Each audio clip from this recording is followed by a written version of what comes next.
تو legitimate means, और legitimate means की डिटेल मैं अभी आगे आपको बताता हूँ कि इसमें क्या क्या चीज़ें जो है वो आती हैं। एक तो ये हदीस बड़ी ज़बरदस्त है कि make between your self and the unlawful a buffer of what is lawful, whoever does so will clear himself in regard to his honor and his religion. A shepherd who grazes near the side of a sanctum will nearly fall into it. ये बड़ी ज़बरदस्त बात। देखिए, अगर एक गडरिया sanctum के करीब करीब जाएगा तो अल्टीमेटली फॉल कर जाएगा। इससे मुराद क्या है कि अगर आप हराम के इर्द गिर्द होंगे ना तो कभी ना कभी आप उसमें फॉल कर जाएंगे। इसलिए you have to be very careful. जो डाउटफुल मैटर्स हैं उनको भी छोड़ देना चाहिए। बहुत से क्वेश्चंस हमें आते हैं कि मैं वेबसाइट बना रहा हूँ, दिस सेल अल्कोहल, ठीक है, या वो वेबसाइट जो है वो फलानी चीज़ के बारे में, किसी की ज़ाहिर है कोई हो सकता है मॉडल्स की पिक्चर वहाँ आ रही हो वगैरह वगैरह, ऐसे सवालात हमें बहुत आते हैं, क्या ये जायज़ है? तो definitely this is not permissible, और इंसान को जो है वो हलाल की तरफ ही जाना चाहिए। The lawful is clear and the unlawful is clear, thus leave what makes you doubt for what does not make you doubt. Doubtful matters को बंदा अवॉइड ही कर दे तो बेहतर है। जैसे मैंने आपको अपने ब्रदर इन लॉ की एग्जांपल दी, उन्होंने कहा मॉर्टगेज ठीक है, फतावा मौजूद है, लेकिन मेरे नज़दीक डाउटफुल है तो मैं नहीं लूँगा, और अच्छी बात है, उसने एक स्टैंड लिया इसमें। ओके, फिर ये रिबा जो है ज़ाहिर है वो आपके सामने है। ट्रेड हलाल है लेकिन रिबा से रिलेटेड जितने भी चीज़ें हैं वो हराम में आती। लेकिन यहाँ पे ये है कि एक डायरेक्ट इन्वॉल्वमेंट है रिबा में, वरना तो आ जाके देखें हम सब इंटरेस्ट बेस्ड इकोनॉमी का ही हिस्सा है ना। हर चीज़ में इंटरेस्ट तो है, इवन बिजली के बिल पे है अगर लेट हो जाए तो अल्लाह ये देखेंगे कि आप अपनी कितनी एफर्ट कर रहे हैं। अगेन मैं यही बात करूँगा कि निचले लेवल पे कम से कम आ जाए, एक खुली चीज़ से जान छुड़वा लें। यू कैन से कि एक जो नंगा सूद है उससे जान छुड़वा लें और अल्लाह को उज़र पेश करें कि मैंने अपनी बेस्ट ट्राई जो है वो की है। Trustworthiness, O you have believe, do not betray Allah and the messenger और betray your trust while you know the consequence. Trustworthiness is very essential, और ट्रस्ट वर्दीनेस पे बिजनेसेस चलते हैं। एक तो लिखत परत भी है, लेकिन ट्रस्ट वर्दी इंसान अगर नहीं है, आप ट्रस्ट खो दें दूसरे से, तो फिर जाहिर है कि you can not gain that trust again. Profit सल्लल्लाहु अलैहि वसल्लम ने फरमाया, ये अब कुछ मैं आपको कुर्बे क़यामत की साइंस बता देता हूँ। Ahead of the hour people will greet with salutation only those whom they know, and there will be widespread trade to the extent that a woman will help her husband in trading. इसका मतलब नहीं है हराम है, औरत help कर सकती है। It is just one of the signs of the hour. जैसे बताया ना कि बड़ी बिल्डिंग्स बनेंगी तो one of the signs of the hour. अब बड़ी बिल्डिंग्स बनाना हराम नहीं है, लेकिन it is just one of the signs of our.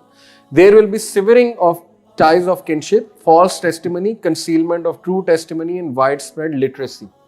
Information होगी, एज ऑफ इंफॉर्मेशन, लिटरेसी बहुत होगी, लेकिन अखलाकियात जो है वो डिस्टर्ब हो जाएंगे। जैसे लोग रिश्तेदारियां तोड़ेंगे, फॉल्स टेस्टिमनी देंगे, कंसीलमेंट ऑफ ट्रूथ करेंगे, और वाइड स्प्रेड लिटरेसी होगी। ये सारी जो है वो निशानियां बताई, और वो इम्पॉर्टेंट है पहली बहुत कि लोग सिर्फ उसी को सलाम करेंगे जिसको जानते हैं, या उसी से ताल्लुक़ रखेंगे जिससे कोई फ़ायदा है। इससे बरकत नहीं आएगी, ठीक है। हमने मुखलिस होकर हर एक से ताल्लुक़ अल्लाह के लिए रखना है। जानते हैं किसी को, नहीं जानते, सलाम करना है, मदद भी करनी है इंशाल्लाह। The hour will not begin until tribulations appear, there is a great deal of lying and the markets come closer together.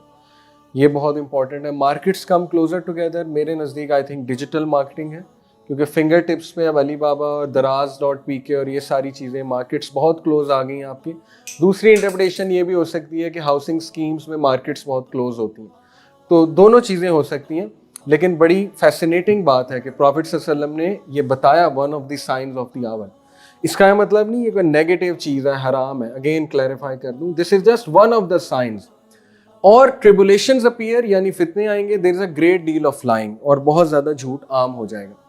It will be said to a man how wise he is, how charming he is and how hard he is, but he will not have a mustard seed of ईमान in his heart. ये इसका मतलब है कि बहुत ज़्यादा criterias आपके change हो जाएंगे किसी भी बंदे से ताल्लुक़ कायम करने के।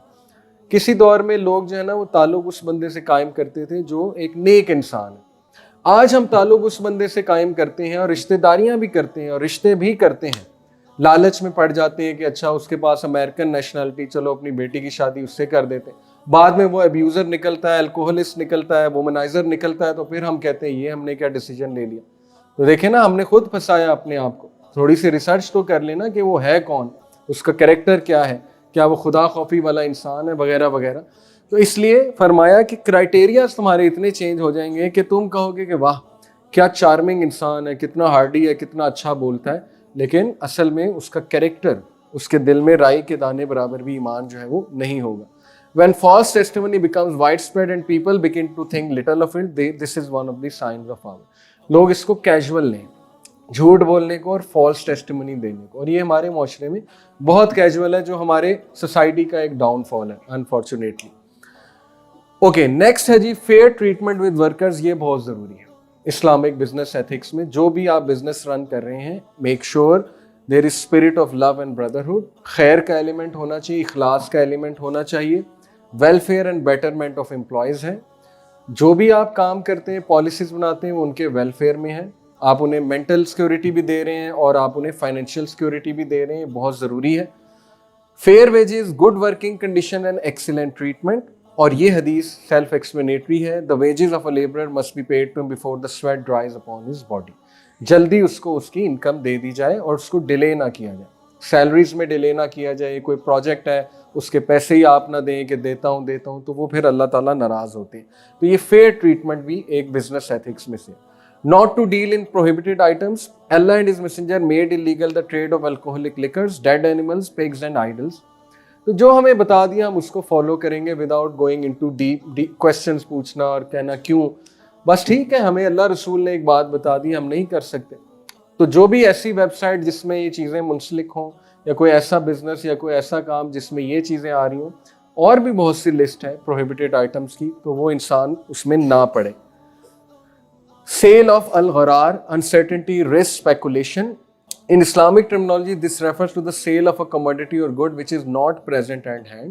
مثال کے طور پہ آپ کسی سے پیسے پکڑ لیں اور وہ چیز جو آپ بیچ رہے ہیں, پیسے جو پکڑ رہے ہیں, وہ آپ کے پاس ابھی ہے ہی نہیں, اور there is a risk involved. آپ کو پتہ بھی نہیں آپ کر سکیں گے کہ نہیں کر سکیں گے. تو یہ غیر اخلاقی بات اور یہ اچھی بات نہیں ہے, اس کو ناپسند کیا گیا ہے. although لوگ مجبوری میں بہت سی ایسی چیزیں کرتے ہیں, وہ ایک الگ بات ہے. جیسے دیکھیں فرنیچر کی دکان پہ آپ گئے اور آپ اسے کہیں جی شادی کا فرنیچر بنانا ہے, پیسے پکڑا دیں, ابھی فرنیچر تو بنا ہی نہیں, لیکن اس میں رسک نہیں ہے. وہ ایک اسٹیبلش بزنس ہے, آپ کو پتہ ہے وہ بنا دے گا, یہ ہمارا عرف ہے, کسٹم ہے, 2 مہینے میں وہ بنا دیتا ہے. اس کے بعد اتنے بیڈز پڑے ہوئے ہیں, صوفاز پڑے ہوئے ہیں, کچھ دکھانے کو ہے. تو اگر آپ کے پاس کچھ دکھانے کو نہیں ہے اور آپ یہ رسک لے رہے ہیں, تو یہ غیر اخلاقی جو ہے وہ بات ہے. اور the sale of a good, the consequence or outcome of which is not yet known. آپ اس کا اینڈ ریزلٹ نہیں بتا رہے, آپ کو خود کانسیکوینس نہیں پتا اس سیل کا. اور سیل انوالونگ رسک اور hazards where one does not know whether at all the commodity will come later into existence. یا basic condition for the validity of a sale in Sharia are existence, ownership and possession of goods by the seller or his agent. یہ ساری چیزیں جو ہے وہ آتی ہیں کہ ان چیزوں کو اوائڈ کریں. انسرٹنٹی, رسک, اسپیکولیشن پہ کوئی بھی کام جو ہے وہ نہ کریں, سالڈ پلان کے ساتھ کریں اور اچھا پریزنٹ کریں اگلے کو. ٹھیک ہے, اگر آپ نے بزنس کو اسٹیبلش کرنا ہے.